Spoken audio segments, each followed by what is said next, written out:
বন্ধুরা, মানব ইতিহাসের সবচেয়ে বড় এবং ভয়াবহ ফিতনা হল দাজ্জালের ফিতনা।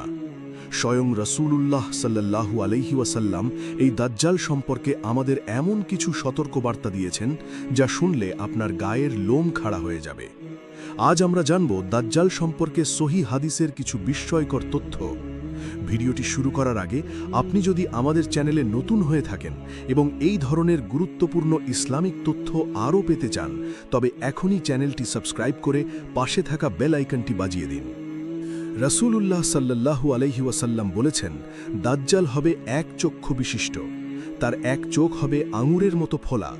তার দুই চোখের মাঝখানে কাফির অর্থাৎ কাফ ফা র লেখা থাকবে, যা শিক্ষিত অশিক্ষিত প্রত্যেক মুমিন ব্যক্তি পড়তে পারবেন। নবীজি ইরশাদ করেছেন, আদম সৃষ্টির পর থেকে কেয়ামত পর্যন্ত দাজ্জালের ফিতনার চেয়ে বড় আর কোনো ফিতনা নেই। রাসূলুল্লাহ সাল্লাল্লাহু আলাইহি ওয়াসাল্লাম বলেছেন, দাজ্জালের সাথে পানি এবং আগুন থাকবে। মানুষ যা দেখবে স্বচ্ছ পানি, আসলে সেটি হবে আগুন, আর যা দেখবে আগুন, আসলে সেটি হবে সুপেয় ঠান্ডা পানি। তোমাদের মধ্যে যে সেই সময়টি পাবে, সে যেন আগুনের মধ্যে ঝাঁপ দেয়, কারণ সেটিই হবে সুমিষ্ট পানি।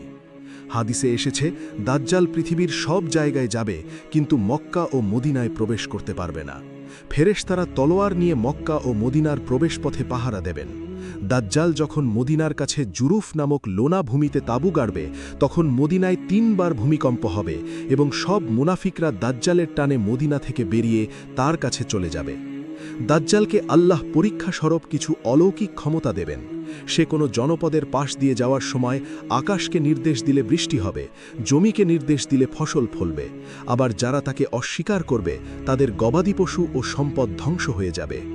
দাজ্জাল এক যুবককে হত্যা করে 2 টুকরো করে ফেলবে, তারপর তাকে আবার জীবিত করবে। এরপর যুবকটি বলবে, এখন আমার বিশ্বাস আরও দৃঢ় হয়েছে যে তুমিই দাজ্জাল। এরপর দাজ্জাল আর তাকে হত্যা করতে পারবে না। দাজ্জালের এই ভয়াবহ ফিতনা শেষ হবে ঈসা আলাইহিস সালামের মাধ্যমে। তিনি আকাশ থেকে অবতরণ করবেন এবং বর্তমান ফিলিস্তিনের লুদ নামক স্থানে দাজ্জালকে হত্যা করবেন। ঈসা আলাইহিস সালামকে দেখা মাত্রই দাজ্জাল লবণের মতো গলতে শুরু করবে।